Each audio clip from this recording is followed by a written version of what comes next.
Patrice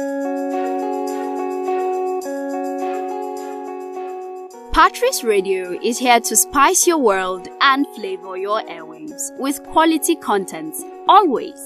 You can access them via our YouTube handle at Patrice Radio Live. Do well to subscribe, like, and comment. Enjoy!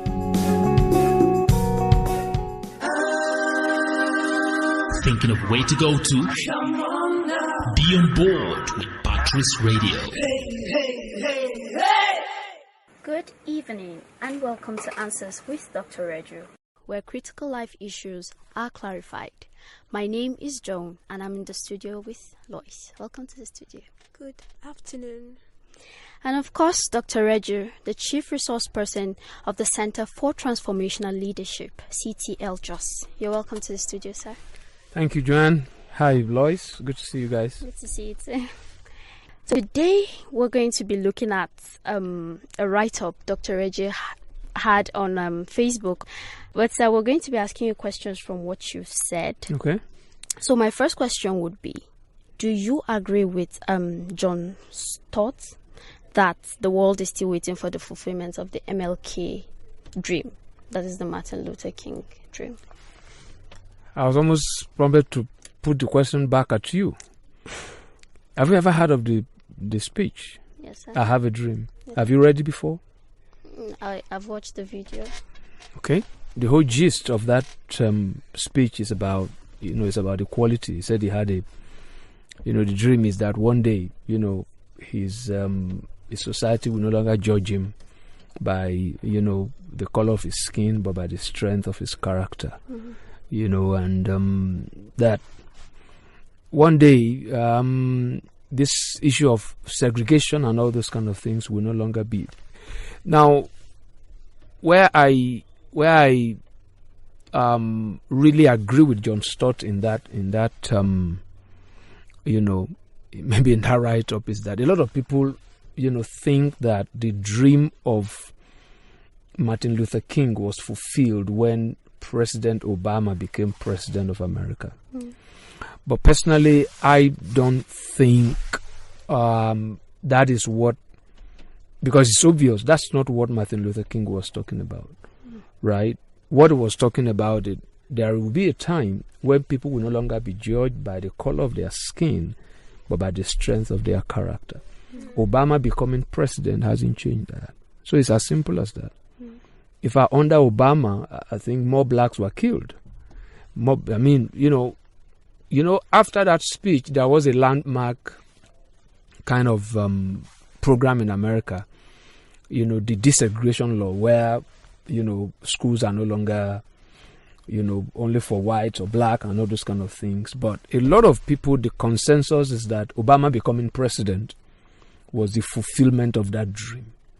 But it's very obvious that even today, in America, in Europe, all over the world, even in Africa, where we have the same color of skin, people are still being judged, right, because I believe the speech that Martin Luther King gave is kind of global. It's not really limited. We can't limit it to America. It was directed at America, right? Mm-hmm. But the principle of it is global. And that's why, maybe it's of interest to me. So I don't think that dream has been fulfilled. If Martin Luther King could speak from the grave, he would be able to tell us that's, people are still being judged by the color of their skin rather than by the strength of their character. Okay, you said something about Obasanjo presidency. You said it's just like the Obama presidency. It was a gift rather than a reward. Yeah. I would like you to... the reason I said that even the Obama presidency is not the fulfillment of Martin Luther King's dream is because I said he's becoming president. I compared it to Obasanjo becoming president. Obasanjo becoming president was supposed to be, the way it was designed was, okay, 1993, there was an election that was reflective of, regardless of people's differences in terms of tribe, in terms of religion, we can actually have a bit of a, maybe like, unity in diversity. And that election was scuttled. So Obasanjo becoming president, number one, you know that Obasanjo came out of jail. There was no political base. So his becoming president was not based on any kind of a credible, campaign, or that he had a plan.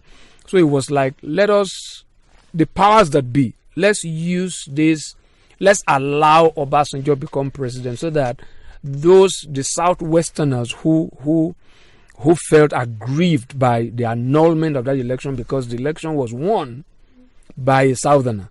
So Obasanjo's presidency was just kind of used to appease, right? So that's not a function or a product or a result of any kind of a strategic plan. So the same way, Obama too, to me, was like, okay, let's allow the blacks have it for once. And then, so I don't call it a gift, I call it a Greek gift. Maybe I didn't use that term in that, but I remember I was interacting with a colleague of mine who commented on it.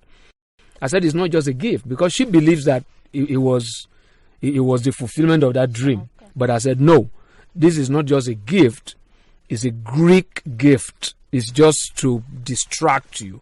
Maybe you sort of feel you have achieved something, because the Obasanjo presidency was supposed to redress the injustice of June 12th, right? But it hasn't united us. We're as divided as ever, If not worse. If not worse, exactly. So that's what I, mean by that. Because if you're going to have any kind of, because Obama didn't leave any kind of legacy of, celebrating diversity. Obasanjo didn't leave any kind of legacy of religious, tolerance, or maybe unity or diversity not being a problem. What I will always say when I think of this is, because what attracted me to that, that article was the place of history. The place of history. And when it mentioned that you can't understand racism without understanding the whole idea of slave trade. That was what actually led me to that, because that's what's happening in the whole world. So it's the legacy of these moves. That's why I judged it that Obasanjo was supposed to be used to say, okay, we can be united. So if a presidency is to say sorry, then it's not going to leave any kind of legacy, right? It's not going to leave any kind of legacy. So that's what drew me. I mean, it's an article I've read over and over, and that's why I reread it. And it sort of threw light on what is actually happening in the world today, with all the noise about Black Lives Matter, with all the noise about, religious tolerance, Okay, growing up, we've heard so much about slave trade, the buying and selling of slaves, and most of the slaves were blacks. And in your write-up, you said something about most of the stories focusing more of the evil being perpetrated, than mentioning those who are involved in, the selling. So I want to know, we've been hearing of the buying and the selling. So who sells the slaves to who? Good question, because this is really where, because the main gist of this, my write-up is that if we don't take responsibilities, for whatever is happening to us, we will never be able to solve the problem. Now, what comes to mind when we hear slave trade, right? It's blacks being taken to Europe to serve in sugarcane plantations. Yeah, that's what we hear. But if it's a trade, and that's why I asked those questions, if it's a trade, that means it's a buying and selling. Over the years, we have actually focused on the activity of the buyer. There's no way I can get oranges to buy if somebody is not displaying the wares. Displaying oranges. So if I took orange, there is a transaction that took place. Somebody is willing to sell, and I'm willing to buy. Right? So, over the years, when Africans talk about slave trade, they blame the buyer. Right? But if you look at it, because what especially, in this program, we want to focus on emerging leaders. What we need to understand is that these buyers really, historically speaking, they didn't even come. They didn't leave the coast, right? Okay. They just send their orders, so to say. And it is the monarchs, it is some well-placed individuals that actually gather their own, right?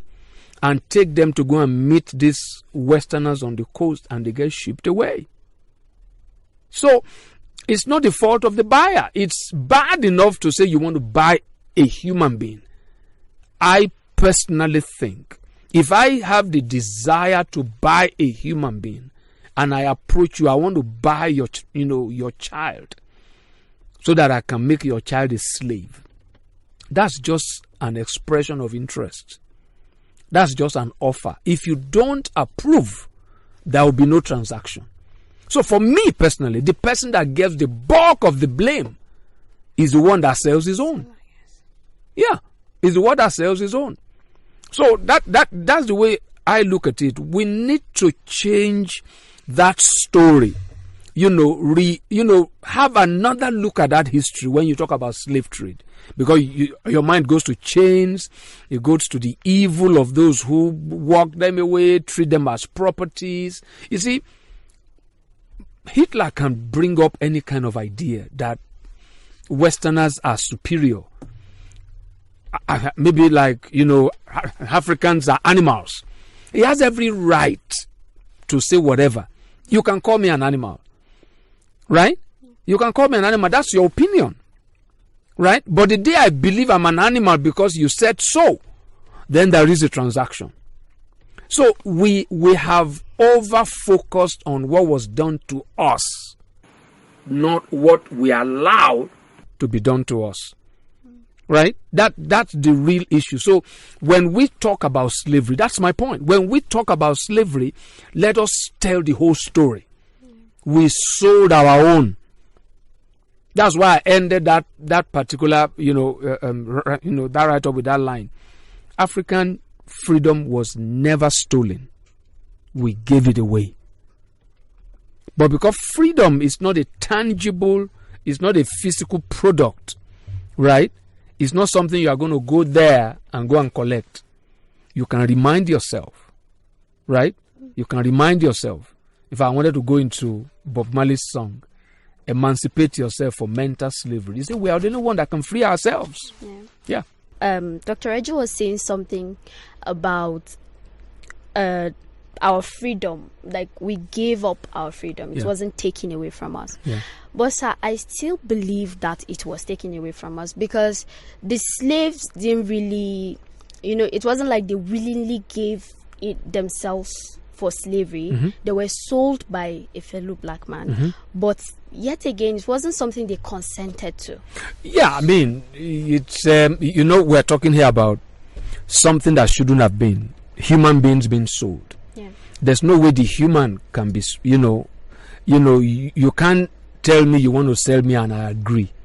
But there's a way they were, subdued. I was at the slave, kind of museum in Badagry. Mm-hmm. I don't think, Joanne, you can lift the chain because of the weight. You can't lift it. What they used to put in their necks and put in their hands and to put in their feet, those shackles, you can't lift it. Yeah, it's that heavy. So it goes beyond just the talk, and then even the force with which they do this thing, the way they were subjugated. And stories had it that when they are on that ship, they are treated like commodities. If they're sick, they just throw them in the water. They just discard them. So it was something that was worked. And up till this moment, I would listen to, to a white man who went to South Africa. And he said he went to a hotel to check in. The guy at the counter greeted him and said, "Hello, master." Right? And he said, "No, why are you calling me master? I am not your master." So that thing has been, we have been we have been oriented to believe that the white man is superior. Yeah. We conceded it to them. They didn't take it from us. Right? They didn't take it from us. So The slave didn't have a choice. Because if you look at the room, you see, a human being can be actually be made to believe something else about himself. That's why I use the word mental slavery that I, quoting Bob Marley. Is mental slavery first before you willingly, right? And today you still see that slavery is still there. You see somebody, who migrated from here, to America, and he will say, the one born in America will say, no, you are not, you are an African American. I am a black American. That's still slavery. It's still slavery. It's still trying to create a kind of a distinction between them. So they didn't go willingly, but the fact remains that reality, right? No one can actually take your freedom from you except you give it. That's why it's possible to be in prison physically and be free in your mind. And you can be outside, walking, no lockdown, freedom of movement and everything, and you are enslaved mentally. Today is more of the mental slavery. And the reason that we're talking about the history is that history has played a part in enslaving us mentally because we have not taken responsibility. We're asking the West to apologize to us. We should first of all blame ourselves. We don't need their apology. Right? We don't need their apology. We need to blame ourselves, right, for betraying ourselves. And that's why it's still happening here. Right? It's still happening here. That's why when this whole thing about I can't breathe came out, I said that parent there who just told the daughter, you can't marry that Yoruba man because you are Igbo. There's someone saying I can't breathe. Because it's happening here. The problem is here. The solution is not abroad. It's also here. Okay, so sir, before we narrow it back home, I want you, because you mentioned something about you talking to someone and the person was surprised you know how to use Zoom and all. Mm-hmm. So how do we control, you said something about controlling our response. Absolutely. How do we control our response to the perception the world has about us? Because it's not easy at all. It's easy. For most people. It's easy because it's difficult because of what you have been made to believe. Someone tells you, Joanne, you are pretty. That's when you believe you are pretty. Right? Mm-hmm. You dress up from home, you feel cool with yourself, and somebody came and said, what's that? And then you just forgot, who you saw. Yeah. So that's the problem. Right? This guy was surprised that I could use Zoom. Right? Because he doesn't believe that any African can be able to work that kind of technology. Because that's his belief. But you see, I know how to do it. So, and knowing how to do it for me is normal. Right? I've been using Zoom for how many years? So, it's not what it's going to say about me. Right? Will not change what I feel about myself. But you see, society has shaped us in such a way that if we believe something is good, we personally, we don't believe it's good until someone else says it's good. That's what we need to change. Human beings left to chance, we want to copy. That's why we value what we don't have more than what we have. That's a whole lot of education on its own that needs to be done, especially for Africans. We feel, you see someone speaking with a British accent, you begin to have a high opinion of the person. Right? And you don't have a high opinion of someone, a young boy who can speak his dialect. It's, it's a mental sickness that we need to overcome. And those things made us that way because of words, because of opinions. And we're going to use words and opinions to change it. It's mental slavery. So I can't control what you say about me. I can control how I process what you say about me. Because it's your point of view. You have a right to say whatever you want to say about me. But that will not change how I feel about myself. Now, if you say something about me and I can learn from it, I learn from it. Right? So I see much of the racism, the tribalism has been, out of reactions. There's a story about, I've forgotten the name of the man from the southern part of Nigeria who had a conversation with Tafawa Balewa, and he said that sir, Tafawa Balewa was the prime minister, sir, we need to forget our differences. Tafawa Balewa corrected him and said, no, we need to understand our differences. We can't forget our differences. I can't forget I'm male that you are female. We can't forget that. What we need to do is what? Understand it.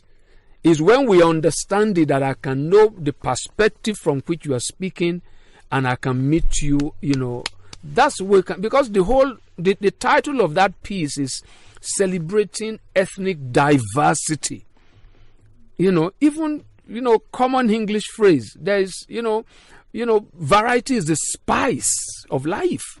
Yes. We all can be the same. Yeah. The white man might never be able to understand the black man. The black man never ever understand the white man. But let the black man seek to understand the white man, and the white man also seek to understand the black man. That's it. Except for today, and then the write-up, and then other materials. We have a whole lot of materials that talk about our history and all. But growing up in school, we were never really taught this. Yeah. We kept singing. On the 1st October 1960, Nigeria got her independence. Yeah. And then we get to wonder, when we were growing up, we started asking ourselves questions like, independence from what exactly? Okay. In history and government, when we're in school, we're taught about the Nigerian constitutions, or one terracotta head and something. We were not really taught, this. And now we're contending with these issues.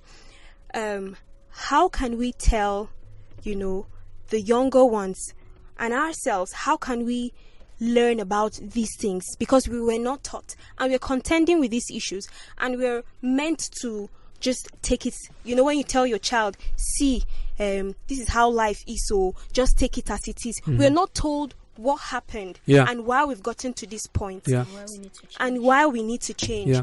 So how can we inculcate this into our school system, our educational system, so that the young ones who are coming up will really know, if we are fighting, we know exactly what we are fighting? This is a very good question, because it's coming up at a time when I'm beginning to sense that we can actually begin to, because, our problem is, and it's a human problem. Once you can find an excuse for your not too good a situation that you find yourself, you will never be able to change it.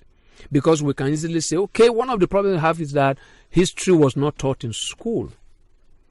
It might become the reason, the excuse why we can't be who we are supposed to be. So, fact, history was not taught in school, right? What we need now is somebody needs to pick it up somewhere. It might not be, if you're a school proprietor, if you are a parent or whatever, you must understand the importance. Just like a parent will love to take the kids to their village. That's part of history. Yeah, that's part of history.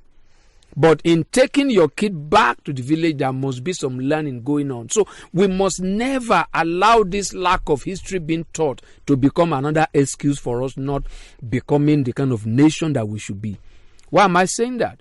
History might not have been taught in school, but there are tons and tons of resources.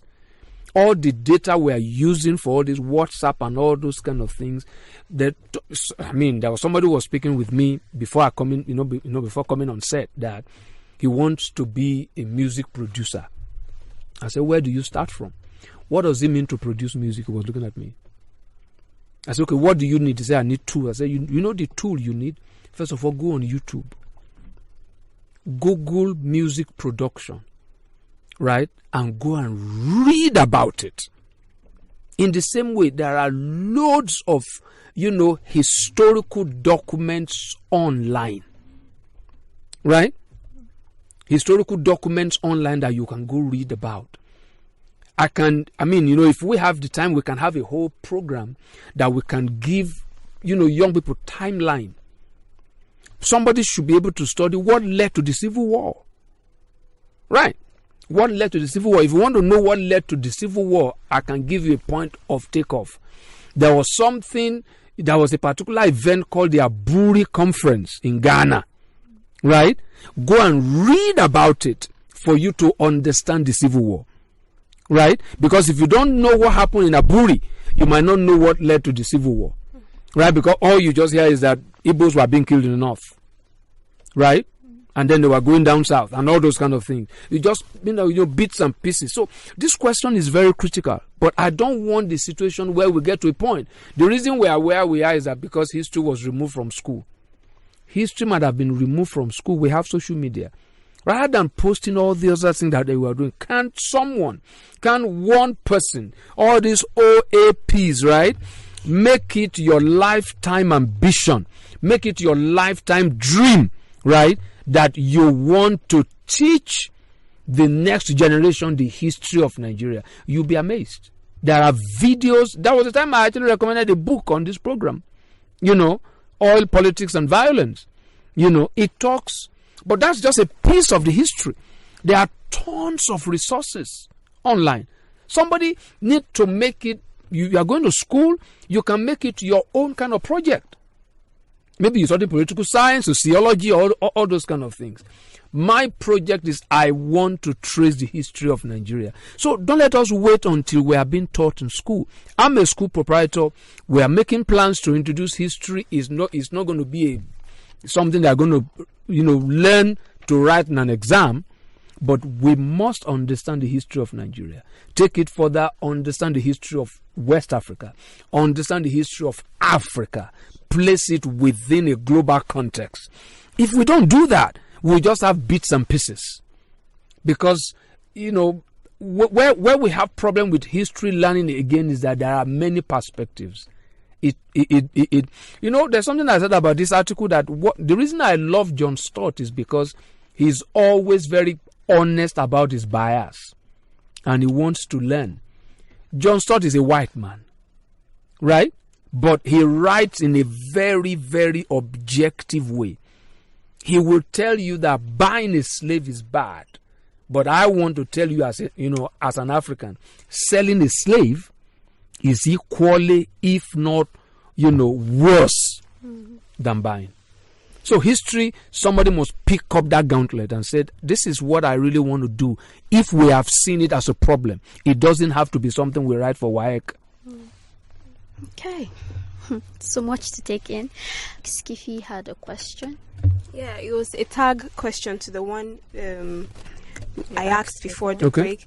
I said, when we go back to history, where do we start from? What questions, or what issues should we address? Yeah, when you look at history, history is a study of origins, right?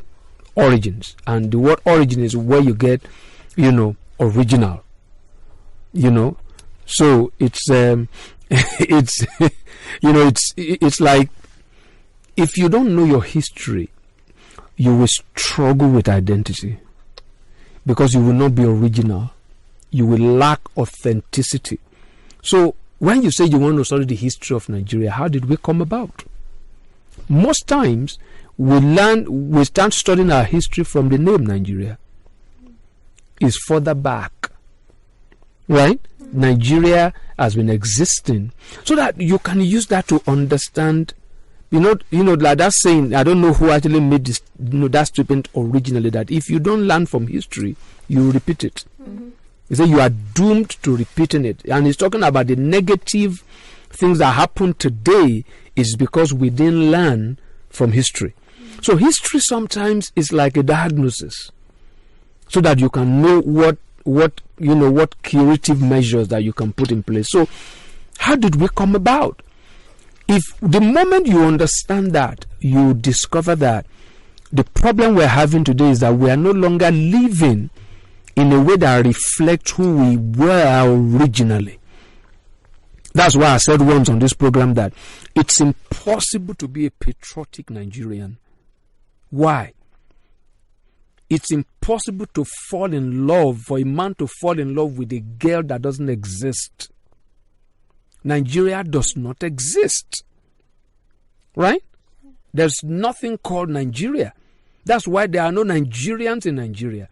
The reason we're still excited about this imaginary nation is because we don't learn from history.